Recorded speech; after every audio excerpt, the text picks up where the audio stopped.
Hey film fans, welcome to CINEPRO, your ultimate hub for all movie recaps. From heartwarming classics to the latest blockbusters, our movie starts with Wallace searching the internet for funny and awkward videos to show his friend Teddy while they're on their famous radio show. One time, a fan sends them a video of a teenager playing with a sword and accidentally cutting off his leg. Since then, the video becomes very famous and everyone in the world has seen it. Teddy talks about the incident and says he feels sorry for the teenager, but Wallace doesn't feel any sympathy and says that the teenager is now famous and has 30 million online views. During the radio show, they announce that Wallace will travel to the boy's location to interview him. Wallace speaks in a rude way and says he hopes that when he interviews the teenager, the boy won't cry over what happened to him. When Wallace travels to the teenager's house, he finds a flower on the doorstep and hears a wailing sound. He goes to the backyard and learns that the teenager's family is holding a mourning ceremony for the boy's death. He also finds out that the boy committed suicide with the sword because of the things Wallace and people around the world said about him. Wallace goes to a nearby bar and calls Teddy, saying he's upset that the boy couldn't wait 2 more days for the interview before killing himself. Wallace says he can't go back to his country without something to use for work, so he decides to interview someone else. He goes to the bathroom and sees an ad from a man offering free accommodation at his house in exchange for help with household chores. The man's name is Howard, who says he can't take care of himself because he's disabled and uses a wheelchair. Wallace is interested because Howard says in the ad that he'll share stories about his ocean adventures when he was young. Wallace decides to meet Howard at his house. On the way, Wallace goes to a supermarket and calls Howard to get the exact address. He asks 2 girls working there about the address Howard gave him, and they say it's 2 hours away. Wallace arrives at the address and meets Howard. They get to know each other, drink tea, and Howard asks Wallace why he's there, since Wallace doesn't want to stay at the house. Wallace says he came to hear about Howard's adventures to talk about them on his radio show. Howard tells his stories, saying that during World War II, he was with a man named Ernest, who was forbidden from joining the invasion forces and stayed on his ship in the ocean. Ernest was upset because he couldn't join the army and fight, so he went to the storeroom looking for alcohol. Howard worked there peeling potatoes and gave Ernest a bottle of alcohol. Howard shows Wallace the bottle and says it's just an old bottle, but it has a touching story when someone knows it. Wallace sees something hanging on the wall that looks like a stick, and Howard says it's a bone from a walrus. He says he loves walruses because they're the noblest animals on Earth. Wallace asks how Howard got the bone, and Howard says he once dealt with a walrus when he was lost at sea. He says the ship he was on crashed on the southern coast of Siberia in 1959 when they were exploring the Great White Shark. They couldn't find the shark because their ship hit an iceberg. After the ship sank, Howard was alone in the dark ocean, terrified, and dragged himself to a small island. He realized that a walrus had saved him. Howard says the walrus has huge tusks but is very gentle and kind. Howard decided to name the walrus with him Mr. Tusk, because Tusk means walrus tooth. He says he never had a friendship with a human stronger than his friendship with Mr. Tusk. As Howard continues telling his adventures, Wallace feels dizzy and suddenly collapses, losing consciousness. Howard looks at him and says, "Everything will be all right, Mr. Tusk." Wallace dreams of his girlfriend Ellie before his trip to Canada. She tried to stop him from going to make fun of the teenager who cut off his leg with the sword. Wallace told her the teenager asked him to do it, and he didn't want to make fun of the boy, but he had to for work. Ellie said the Wallace she fell in love with would never ruin a teenager's life. She asked to travel with him to Canada, but Wallace refused, saying she would distract him from work. When Wallace wakes up, he finds himself in a wheelchair. Howard is polishing a walrus tooth and tells Wallace he was scared when he saw him lose consciousness. Howard says it happened because a spider bit him. Wallace feels dizzy and asks Howard for his phone, but Howard says the doctor treating Wallace broke the phone. Wallace can't feel his leg, and Howard says it's because of the local anesthetic from the spider bite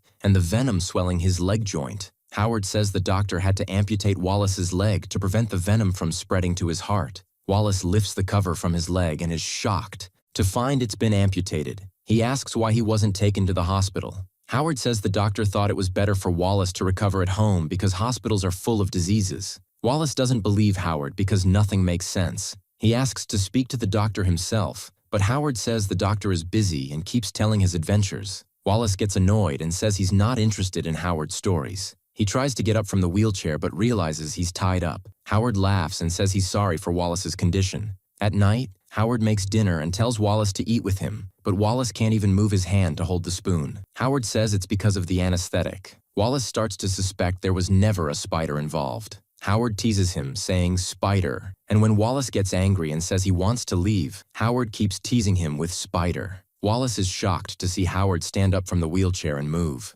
Howard hits Wallace in the face, and Wallace screams for help. Howard returns to his wheelchair and says he's making a suit from walrus skin for Wallace to wear and act like a walrus. Wallace asks Howard why he's doing this. Howard says he wants to know if a human's heart is like a walrus's heart. Wallace screams for help, but Howard just screams with him. Meanwhile, Ellie is cheating on her boyfriend with another man. During the radio show before Wallace's trip to Canada, Teddy says he wants to take Ellie with him to an art event because Wallace isn't interested in art. When the program ends, he tells him that he wants to travel with him to Canada, but Wallace refuses because Ellie criticizes his work. He also feels that she wants to break up with him, even though she is charming. It turns out that Wallace was dreaming and remembering the past. He wakes up to the sound of his mobile ringing and moves with the wheelchair. He picks up the phone, but the call is disconnected. It turns out it was Ellie, and Wallace calls her back, but she doesn't answer. He leaves a voice message, speaking in a low voice, asking for help and telling her what happened to him, that Howard wants to turn him into an animal, and that he was afraid he'd never see her again. He apologizes for the way he spoke to her. At the same time, Teddy is at Ellie's house, and it turns out she's cheating on Wallace with him. Wallace sends Teddy a voice message, asking him to help as well. Howard notices and hits Wallace on the head, knocking him unconscious. He tells him that his life as a human is over and that he must live as a walrus if he wants to survive. The next morning, Ellie hears the voice message and learns what Wallace is going through. She wakes Teddy and lets him listen to the message. She takes Teddy's phone and finds that Wallace left him a message too. She tries to call Wallace, but he doesn't answer because Howard is operating on him. Howard tells Wallace it's good that someone is asking about him, and that the only one who cared for him in the past was Mr. Tusk. He tells him about his childhood, how his parents were killed, and he was sent to an orphanage. Later, he and the other orphans were transferred to a mental institution because the orphanage managers decided to register the orphans as mentally ill to get government funding. During the 5 years Howard spent in the institution, he was beaten and tortured every day. When he turned 15, he managed to escape and reach America. When Howard finishes the operation on Wallace's body, Wallace's arm is sewn to his side and his other leg is amputated. Teddy and Ellie are on their way to rescue Wallace and inform the police about what happened. Wallace is in an underwater room, wearing a walrus skin suit. Howard keeps reciting poetry when Wallace makes strange noises, treating him as Mr. Tusk and saying he missed the time they spent together after the shipwreck. Teddy and Ellie go to the travel agency and show Wallace's message to the staff to find out his location. When they reach the police station, they let the detective listen to Wallace's message, but the detective thinks they're playing a prank and finds it hard to believe. He calls a Canadian detective named Guy because there were bodies found with missing legs. He gives Teddy and Ellie Guy's number so they can contact him. Meanwhile, Howard continues his sadistic games with poor Wallace, dragging him into the water with chains to teach him to swim as a walrus. Wallace manages to swim for a short time but can't last long, so he sinks to the bottom and sees another human body. Howard did the same thing too. Teddy and Ellie meet Detective Guy, who has been trying to catch Howard for 10 years. He says Howard killed 23 people and that police found human skins around the places Howard had stayed, with the body's legs cut off and arms attached to the torso. He says he met Howard years ago when he was investigating the disappearance of a hockey player. When Guy was investigating, he visited Howard's house, and Howard asked him to kill a spider in the bathroom. Guy told him he wasn't there for that, but was looking for the missing hockey player, whose last known activity was an ad about a place to stay. Howard denied knowing anything. Afterward, Guy investigated Howard and found he had no records in the civil or criminal registry. Later, police found the hockey player's body in the pipes, and after that, Howard disappeared and Guy was fired from his job. Wallace keeps crying, and Howard asks why he's sad about losing his humanity. Howard says that during his travels, he discovered that humans are the most evil creatures. Howard throws a fish to Wallace to eat and closes the door, watching Wallace. When he sees Wallace eating the fish and adapting to being an animal, Howard is pleased and leaves him alone. Teddy, Ellie, and Guy arrive at the supermarket where Wallace had been. They ask the employees about him, and the girls say Wallace was writing an address in his notebook. Guy uses a pencil to shade the paper underneath the one Wallace wrote on and discovers the address. Howard is in the water, teaching Wallace how to swim. He says he killed and ate Mr. Tusk when he ran out of food on the island. When he was rescued, he saw Mr. Tusk's blood on his hands and regretted what he had done. He tells Wallace that Mr. Tusk couldn't defend himself last time, but this time it will be different.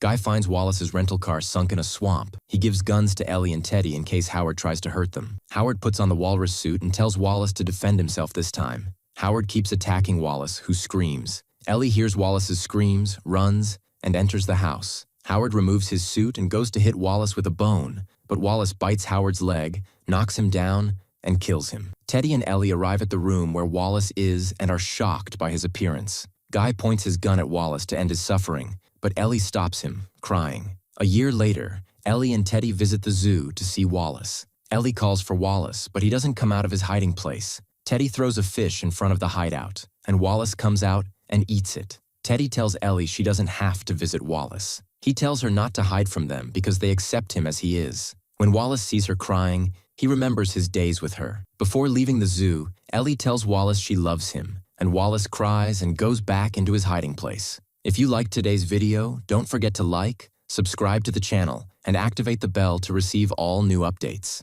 See you in the next video.